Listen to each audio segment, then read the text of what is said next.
Assalamualaikum warahmatullahi wabarakatuh. Halo guys, welcome to my channel. Terima kasih sudah klik video ini dan selamat datang di Marco Bercerita. Hai buat kalian yang baru di sini, perkenalkan nama aku Marco. Di channel ini kita akan membahas hal-hal yang menarik, hal-hal yang memotivasi, dan hal-hal yang inspiratif yang pastinya kita dapat mengambil pelajaran darinya.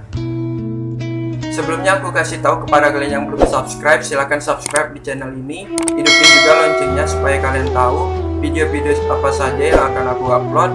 Dan jangan lupa juga share ke teman kalian supaya teman kalian juga dapat pelajaran dari channel ini. Sebelumnya, Rico Marco dan keluarga mengucapkan selamat menjalankan ibadah puasa pada tahun ini. Kita berharap semoga tahun ini kita lancar menjalankan puasa kita. Dan kita berharap semoga Allah melimpahkan berkah serta rahmatnya kepada kita semua. Teman-teman pasti tahu kan di mana tempat yang wajib dikunjungi oleh orang muslim untuk beribadah? Ya, benar sekali, yaitu Masjidil Haram. Masjidil Haram ini adalah tempat di mana umat muslim menjalankan umroh dan haji. Kalau teman-teman tahu Masjidil Haram, pasti teman-teman juga tahu Masjid Nabawi. Masjid Nabawi ini adalah tempat makam Rasulullah dan para sahabatnya yang pastinya tidak akan kita lewatkan pada saat kita berkunjung ke tanah Arab. Teman-teman pernah penasaran gak sih, siapa sih yang berjasa membangun lantai Masjidil Haram dan Masjid Nabawi? Kalau aku sih sebelum tahu cerita ini sangat penasaran sekali. Dan setelah aku tahu cerita ini, aku sangat termotivasi sekali. Aku harap kalian juga begitu. Setelah menonton video ini, kalian semakin termotivasi untuk menjalankan kehidupan ini. Supaya kalian gak penasaran, aku ceritain ya kisah perjuangan yang inspiratif dan sangat memotivasi dari salah satu arsitek yang saleh, yaitu almarhum Muhammad Kamal Ismail, yang berjuang dalam membangun lantai Masjidil Haram dan Masjid Nabawi.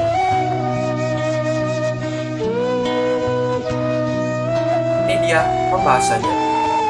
Kisah ini diceritakan oleh almarhum Muhammad Kamal Ismail berkaitan dengan lantai berwarna putih di Masjidil Haram dan Masjid Nabawi. Beliau sengaja memilih batu granit berwarna putih untuk ditempatkan di Masjidil Haram yang digunakan untuk para jemaah bertawaf dan ditempatkan di kawasan lainnya juga. Batu granit berwarna putih ini berfungsi untuk menyerap hawa panas yang ada di atasnya. Ada juga yang mengatakan bahwa di bawah lantai di Masjidil Haram itu terdapat teknologi air yang mengalir dan dapat menyerap hawa panas di atasnya. Namun sayangnya cerita ini tidak benar sama sekali. Perlu kita ketahui bahwa batu granit berwarna putih ini yang diletakkan di Masjidil Haram itu hanya ditemui di suatu bukit yang mana terletak di pulau kecil yang bernama Tassos di negara Yunani atau Greece. Almarhum Muhammad Kamal Ismail sendiri yang melihat sekitaran kawasan pegunungan itu, dan dialah juga yang membeli batu granit di sekitaran pegunungan itu yang nantinya akan diletakkan di Masjidil Haram. Maka setelah perjanjian untuk membeli batu granit ini sudah ditandatangani, beliau pun pulang ke kota Mekah membawa batu granit ini untuk dipasangkan di Masjidil Haram. Dan beliau pun berhasil memasang seluruh batu granit di seluruh lantai Masjidil Haram dengan sempurna. Dan kemudian setelah waktu lama berlalu, setelah 15 tahun lamanya, beliau pun dipanggil kembali oleh kerajaan Arab. Kerajaan Arab pun meminta agar almarhum Muhammad Kamal Ismail meletakkan lantai batu granit yang sama dengan Masjidil Haram ke lantai Masjid Nabawi di Madinatul Munawwaroh. Dan almarhum Muhammad Kamal Ismail pun bercerita bahwa pada saat dia dipanggil oleh kantor kerajaan Arab, dia sangat gemetar karena itu sudah 15 tahun yang lalu pada saat kantor kerajaan Arab menelpon. Jadi dia khawatir bahwa batu Tassos ini ada tidak di Yunani. Dia juga bercerita nih bahwa dia hanya sebagian saja membeli batu di pulau itu.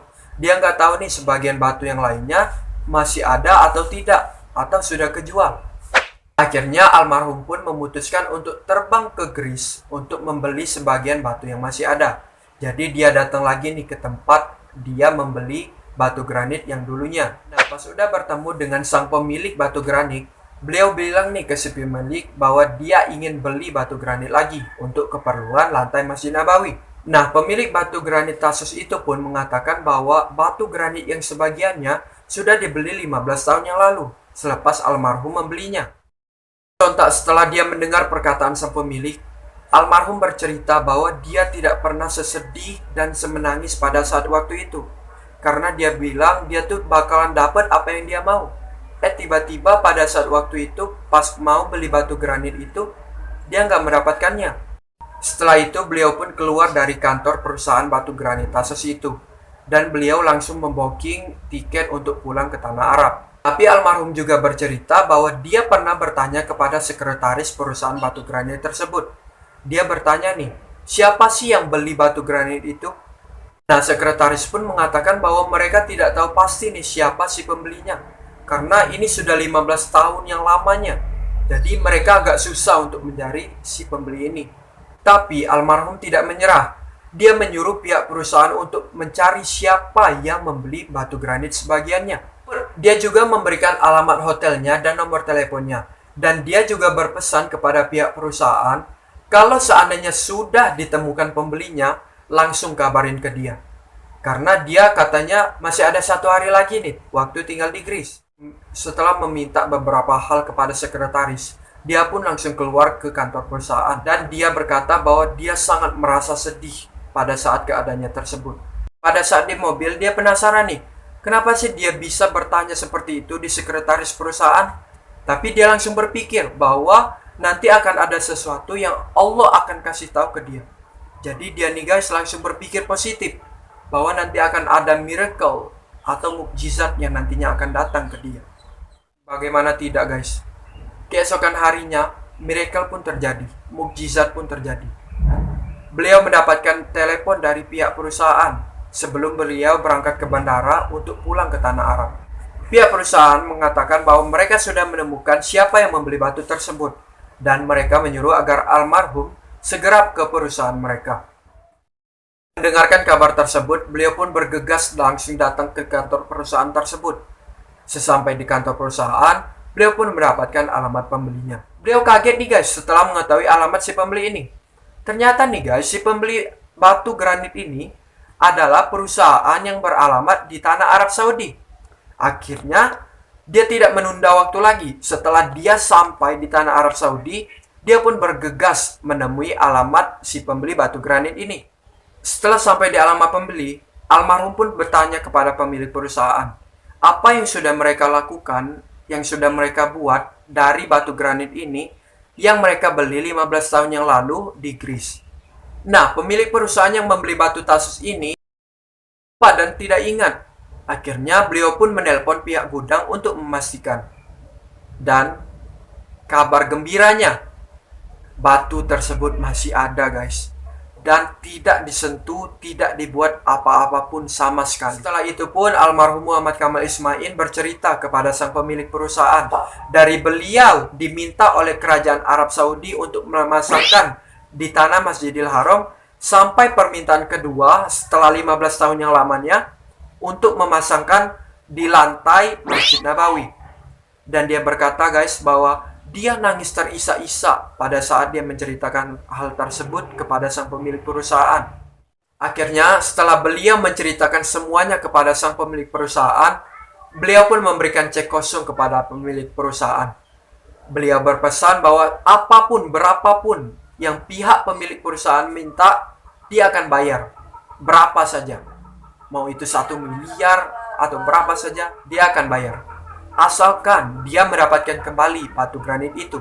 Dan mukjizat datang lagi guys ke almarhum. Dia mendapatkan jawaban yang sangat memilukan hati dan membuat kita itu berpikir bahwa si pemilik perusahaan semenjak dia mengetahui dari cerita yang sudah diceritakan oleh almarhum, pemilik perusahaan mengatakan bahwa dia tidak meminta 1 dirham pun kepada sang almarhum dan dia ikhlas di jalan Allah untuk memberikan semua batu granit itu kepada si almarhum. Pemilik perusahaan juga terkesan bahwa Allah melupakannya untuk menggunakan batu granit tersebut dan ternyata batu granit ini akan digunakan untuk hal yang lebih penting. Dan akhirnya pemilik perusahaan pun memberikan semua batu granit tersebut ke almarhum Muhammad Kamal Ismail dan dia memasangkan batu tersebut di Masjid Nabawi dan sampai sekarang batu granit tersebut masih kokoh di lantai Masjid Nabawi. Kita doakan guys, Semoga almarhum Muhammad Kamal Ismail ini mendapatkan pahala yang sangat besar dari apa yang dia perjuangkan dan mendapatkan tempat yang layak di akhirat. Amin ya rabbal alamin. Cerita tersebut sangat memotivasi kita semua. Pelajaran yang dapat kita ambil adalah berpositiflah terhadap semua keadaan. Karena kita tidak tahu apa yang Allah rencanakan, apa yang Allah akan beri kepada kita, dan apa mukjizat yang akan datang kepada kita. Maka dari itu, mari kita berpositif terhadap semua keadaan. Semoga Allah memberkahi kita semua dan memberikan rahmat kepada kita semua. Amin ya rabbal alamin. Nah, jadi itulah guys cerita mengenai perjuangan yang inspiratif, perjuangan yang sangat-sangat membuahkan hasil dari almarhum Muhammad Kamal Ismail.